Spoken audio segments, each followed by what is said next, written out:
Assalamualaikum warahmatullahi wabarakatuh. Selamat pagi adik-adik calon mahasiswa baru dimanapun Anda berada.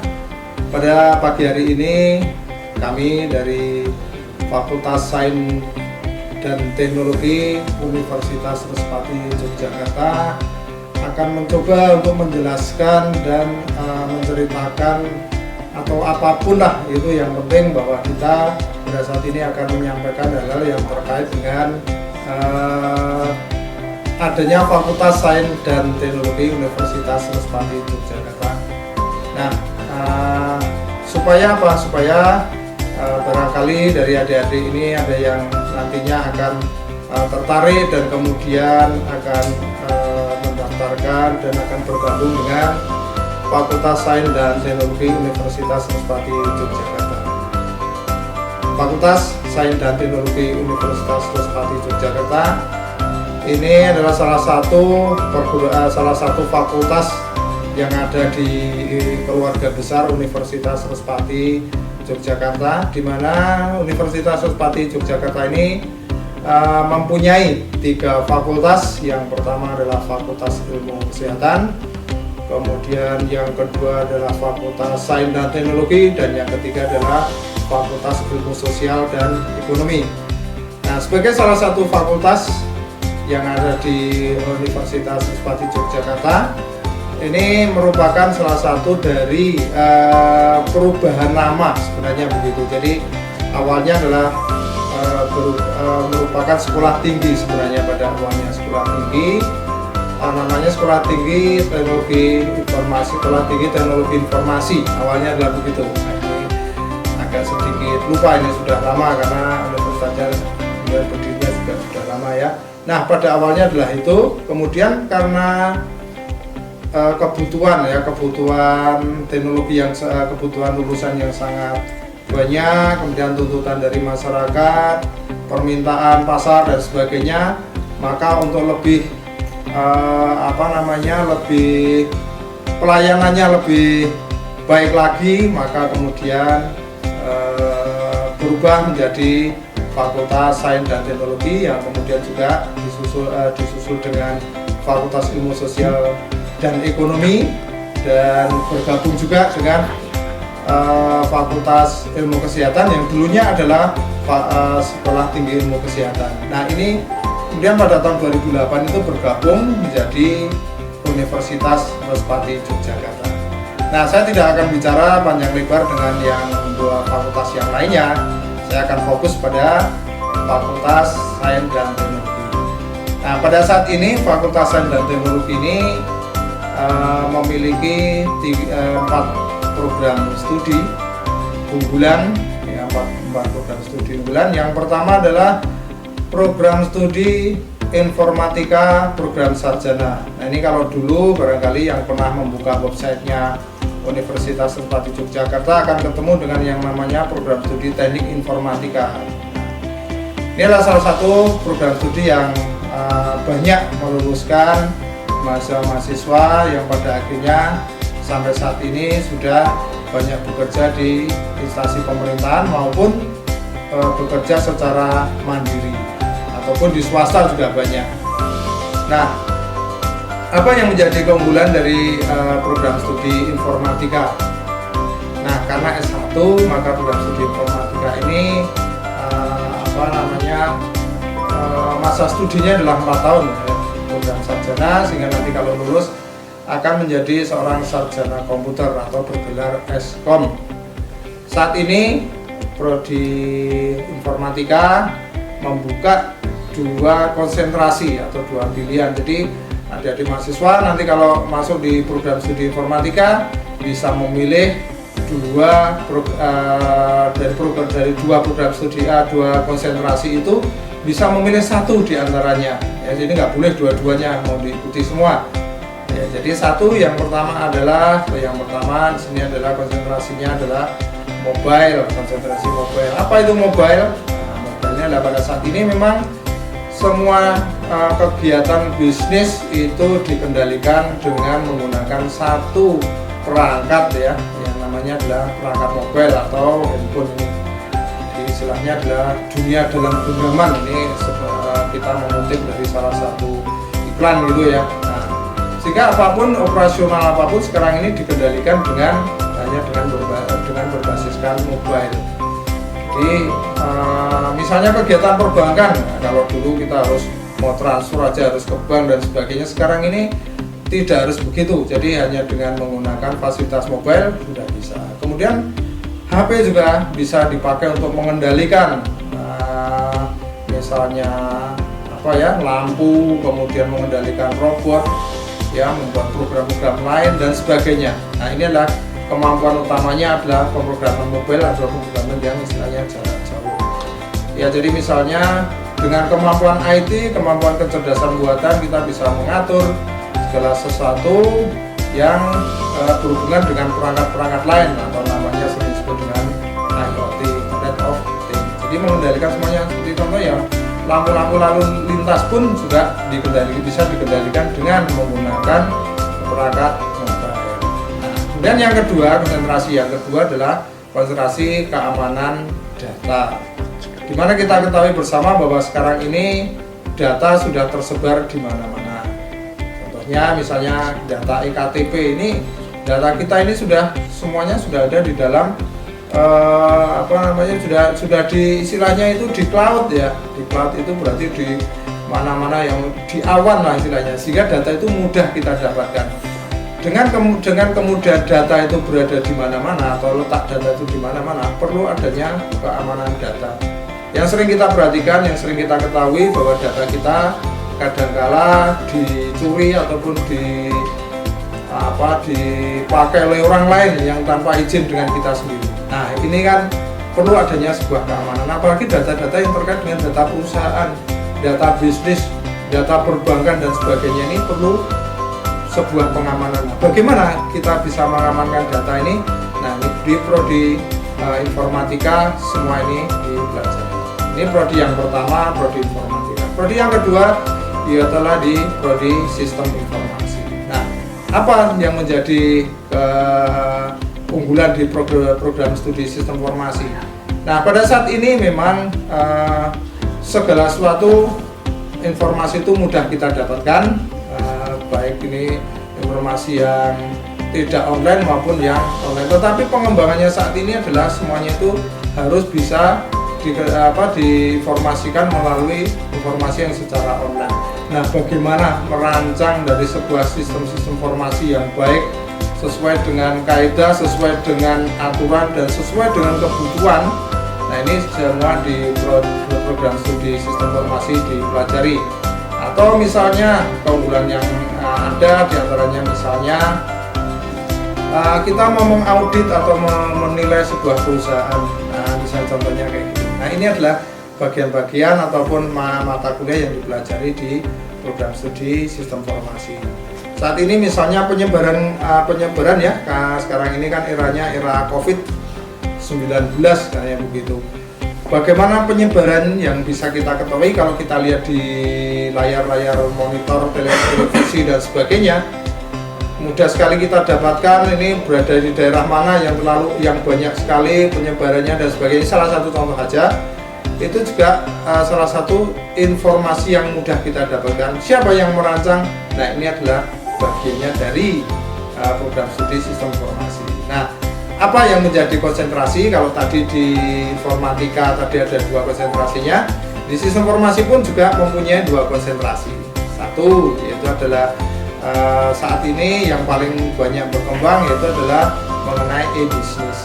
Nah, kita ketahui bersama bahwa bisnis ini sekarang sudah tidak reguler lagi atau tidak langsung ya. Sekarang sudah juga semuanya dikendalikan dengan internet. Nah, ibaratnya bahwa kita ini hidup sudah tidak bisa lagi tanpa internet. Nah, maka bisnis pun juga dimudahkan sekarang ini, ya. Sehingga kalau kita mau berbisnis tanpa harus ketemu bisa nggak? Sangat bisa sekali, ya, sangat bisa sekali. Jadi pengembangan dari bisnis adalah di situ. Jadi bagaimana kita merancang sebuah sistem, bagaimana merancang sebuah bisnis.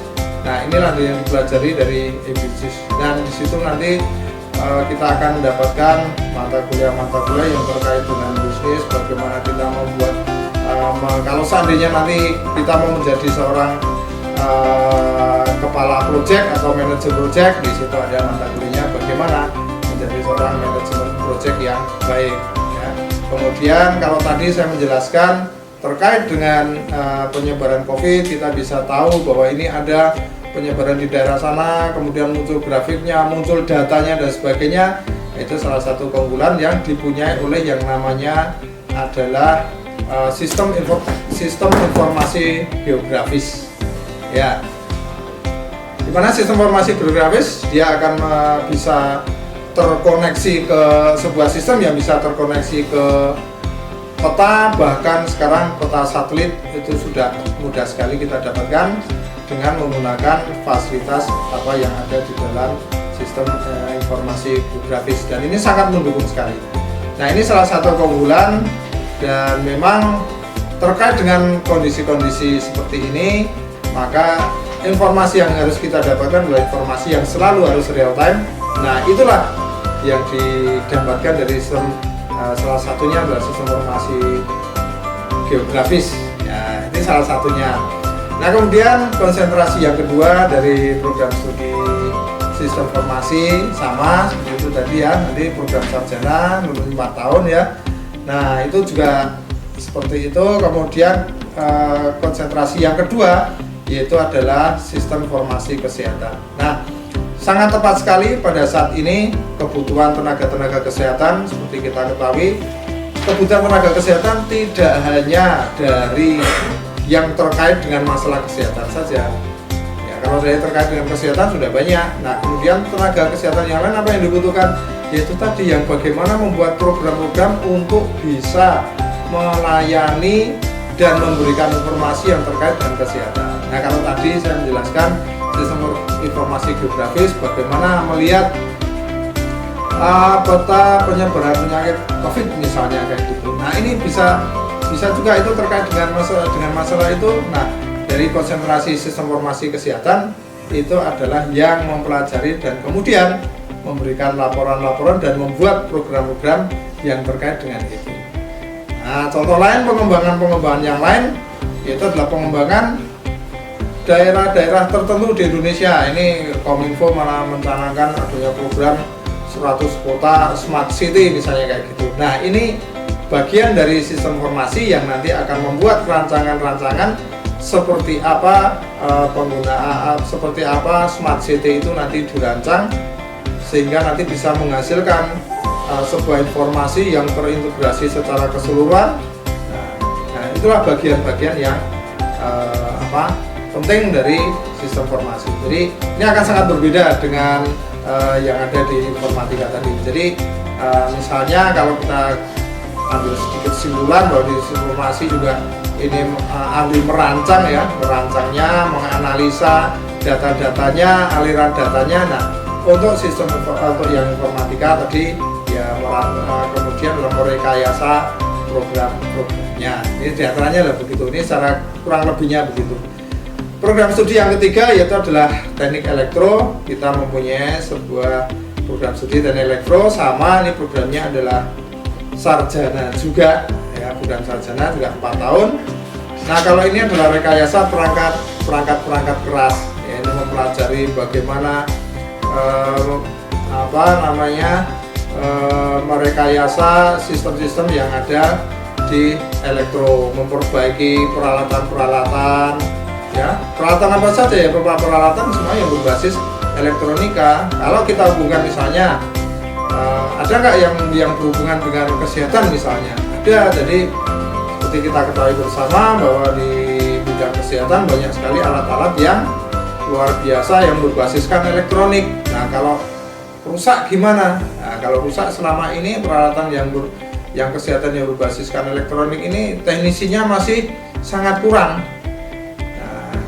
Kemudian apa keunggulannya di teknik elektro?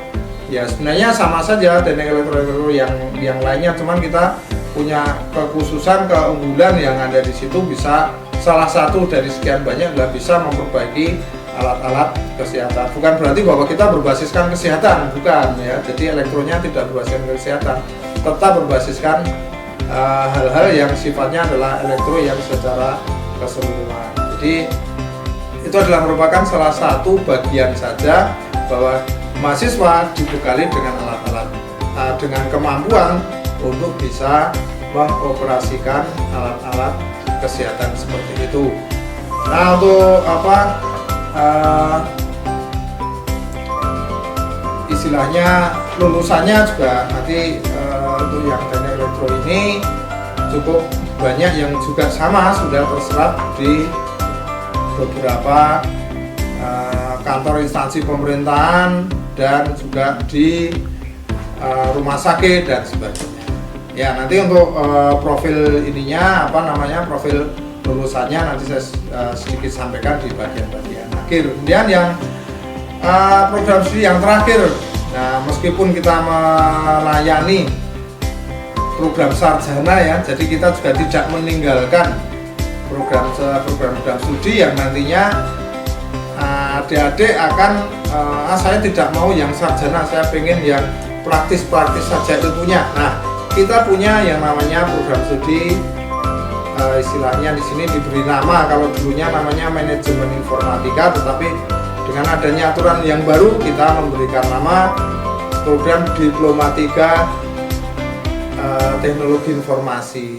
Nah, konsentrasinya atau kekhususannya adalah dari para pengelola memberikan nama yaitu adalah sistem informasi enterprise. Apa yang menjadi keunggulannya sistem informasi enterprise? Nah, sistem informasi enterprise ini adalah merangkum ya, istilahnya juga menggabungkan dari beberapa sistem-sistem yang sifatnya itu tidak menjadi satu ya, terintegrasi, ini kemudian dibuat menjadi terintegrasi. Jadi misalnya begini, ada sebuah perusahaan ya, jadi perusahaan ini punya program-program yang masih parsial itu terpotong-potong, misalnya di bagian keuangan sendiri programnya, kemudian di bagian pemasaran sendiri programnya, bagian pengadaan sendiri programnya, bagian kepegawaian atau HRD-nya sendiri-sendiri. Nah, tugasnya dari programmer yang dari hasil pembelajaran di Diploma 3 atau program, kalau sekarang sering disebut dengan program vokasi, yaitu adalah bagaimana program-program yang tadinya terpisah-pisah seperti itu dijadikan satu sehingga menjadi sebuah program yang besar, yang itu nanti bisa terkoneksi satu dengan yang lainnya, sehingga bisa meminimalkan dalam tanda kutip ini mungkin nanti ya sering terjadinya kurang keterpaduan, kurang keselarasan satu dengan yang lain, sehingga kadang-kala ada penyelewengan, ada kekurangan sistem dan sebagainya. Ini dipadukan menjadi satu. Nah, ini adalah tugasnya dari program studi teknologi informasi yang berbasiskan adalah atau yang mempunyai konsentrasi sistem informasi enterprise. Istilahnya begitu. Nah, banyak tugas-tugas yang sudah diselesaikan oleh mahasiswa lulusan dari D3 Teknologi Informasi ini yang menggabungkan modul-modul yang ataupun program-program yang tadinya terpisah menjadi satu kesatuan yang utuh. Nah, ini yang ada di Fakultas Sains dan Teknologi, 4 program studi yang saat ini sedang kita kelola bersama. Nah, apa yang menjadi keunggulan dari Fakultas Sains dan Teknologi secara keseluruhan bahwa sistem pembelajarannya. Nah, sistem pembelajarannya adalah kita melibatkan para praktisi yang sudah malang melintang di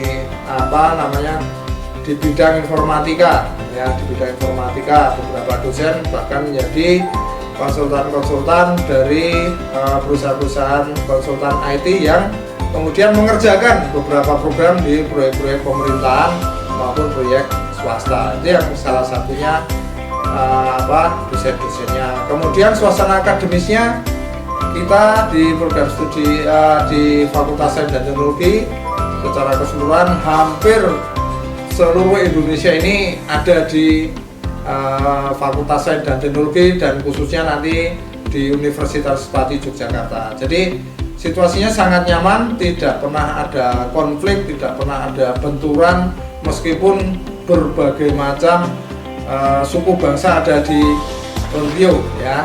Nah, sehingga di sini bisa dikatakan bahwa Unrio ini adalah Indonesia mini, gitu ya. Nah, ini yang menjadi keunggulan. Di kerjasama dan kegiatan-kegiatan kemahasiswaan antara mahasiswa itu sangat luar biasa sekali, kerukunannya sangat terjaga. Kemudian beberapa prestasi akademik yang sudah diraih oleh mahasiswa di Unrio adalah diantaranya pernah menjadi ada salah satu atau beberapa mahasiswa itu menjadi lomba desain yang tingkatnya adalah sudah tingkat internasional ya, sudah tingkat internasional, lomba desain beberapa waktu yang lalu yang diikuti dan bisa mendapatkan istilahnya uang pembinaan begitu ya. Kalau internasional berarti uang pembinaannya satuannya adalah dolar, sehingga nilainya cukup lumayan ya. Itu menjadi motivasi bagi mahasiswa-mahasiswa yang lain ya. Kemudian yang kedua ada diantaranya adalah yang pernah menjadi juara lomba hackathon ya. Hackathon itu adalah lomba untuk pemrograman. Nah, ini pemrograman yang secara cepat, ini juara satu di tingkat daerah, kemudian maju ke tingkat nasional menjadi 20 besar tingkat nasional, dan kemudian dilanjutkan lagi bisa menjadi 10 besar tingkat nasional. Kemudian juga lomba yang lainnya adalah lomba ini karya tulis, itu juga sudah ada yang sampai maju ke tingkat nasional. Kalau lomba yang lain olahraga ini sudah biasa, jadi futsal dan kemudian bela diri taekwondo ya di Unrio itu juga sudah pernah ada yang menjadi juara, bahkan di tingkat tidak hanya tingkat daerah tapi tingkat provinsi, bahkan ada yang tingkat nasional. Nah, itu prestasi-prestasi dan tidak perlu saya pajang di sini untuk apa sertifikatnya atau kita hadirkan ya, karena terbatasnya waktu gitu. Nah, kemudian untuk profil lulusan ada yang sudah bekerja di instansi pemerintahan, ada yang menjadi bank, kemudian mandiri dan secara mandiri, wira swasta, dan kemudian juga ada yang menjadi blogger dan sebagainya. Ini lulusan-lulusan yang pernah belajar dan kemudian karena dibekali dengan beberapa ilmu-ilmu yang lain, misalnya wirausaha dan sebagainya, tidak harus menjadi pegawai negeri, tetapi yang pegawai negeri pun sudah banyak yang berhasil ya. Jadi seperti itu. Kalau yang jadi dosen banyak alumni Unrio atau alumni FST, ada juga yang beberapa itu menjadi dosen, bahkan saat ini sedang belajar di luar negeri. Nah, ini beberapa dosen dan alumni yang ada di Unrio. Nah, ini sekilas informasi yang terkait dengan Fakultas Sains dan Teknologi Unrio Yogyakarta. Nah, perlu saya sampaikan juga sebelum saya akhiri informasi yang terkait dengan Fakultas Sains dan Teknologi, apabila adik-adik nanti tertarik untuk bergabung dan tentunya dengan informasi yang kami sampaikan ini sangat bisa diterima. Nah, kemudian untuk tidak ragu-ragu lagi, apalagi yang kemarin-kemarin baru sebatas mendaftar, maka perlu kita sampaikan beberapa hal bagi yang belum join, belum bergabung, bahwa di Unrio terdapat beberapa atau diberikan fasilitas beberapa beasiswa. Satu yaitu adalah prestasi akademik, yaitu adalah mahasiswa terbaik di angkatannya. Kemudian yang kedua adalah beasiswa non akademik, nah, misalnya ikut lomba karate, taekwondo ya, atau mungkin yang lainnya olahraga, itu bisa dapat beasiswa. Dan yang kemudian yang ketiga adalah hafalan Al-Quran. Nah, hafalan Al-Quran utama kalau sudah hafal misalnya 30 juz misalnya kayak gitu, ini nanti akan mendapat beasiswa. Nah, kemudian yang lainnya adalah diberikan fasilitas bagi adik-adik yang mendaftar, itu diberikan potongan biaya sumbangan hingga 50%. Nah, ini potongan biaya sumbangan pengembangan akademik sampai 50%. Nah, ini nanti syaratnya gimana? Nanti silahkan mendaftar terlebih dahulu, kemudian nanti bisa mendapatkan informasi yang detail. Kemudian biaya awal yang sangat ringan sebesar 2,5 juta, 2.500.000 ini sudah bisa kuliah. Ya, jadi kita berikan fasilitas-fasilitas seperti ini supaya apa? Menjembatani, memfasilitasi bagi adik-adik yang barangkali saat ini karena kondisi dan situasi belum punya uang yang banyak yang bisa menutup seluruh biaya. Kita berikan fasilitas potongan-potongan biaya ini supaya apa? Yang penting adik-adik punya sedikit itu dulu. Nah, misalnya yang tadi saya sampaikan 2,5 juta dulu, itu bisa dipakai untuk mendapatkan kursi di Fakultas Sains dan Teknologi Universitas Respati Yogyakarta.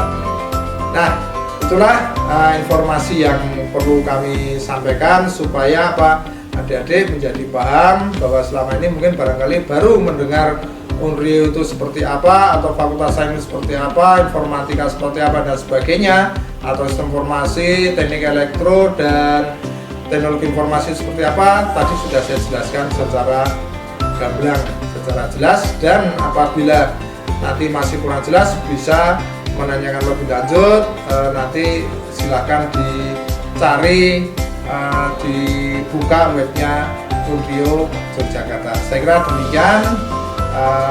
Selamat bergabung dan bersama Respati raih prestasi. Terima kasih, selamat pagi, assalamualaikum warahmatullahi wabarakatuh.